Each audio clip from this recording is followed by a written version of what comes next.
ආයුබෝවන් යාළුවනේ.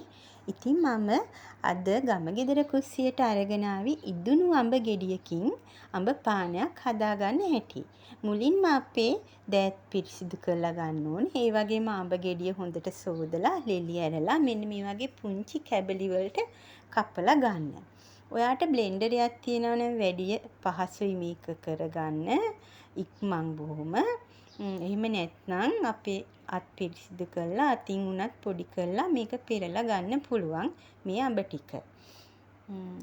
අයිස් කැට කිහිපයක් අවශ්‍ය වෙනවා. ඒ වගේම රස අනුව සීනි ටිකක්, සීනි තේ මේස හැන්දක් දෙකක් ඔයාලා කැමති විදියට එකතු කරන්න. මොකද අඹත් ඉදුණම ගොඩාක් පැණි රසයි. ඇත්තටම සීනි අවශ්‍ය වෙන්නේත් නැහැ.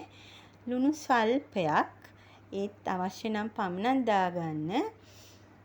මෙන්න මේ විදියට අඹ ටික හොඳට පොඩි කරලා බ්ලෙන්ඩ් කරලා ඔයාලට පානය කරන්න හොඳ බීම එකක් හදාගන්න පුළුවන්.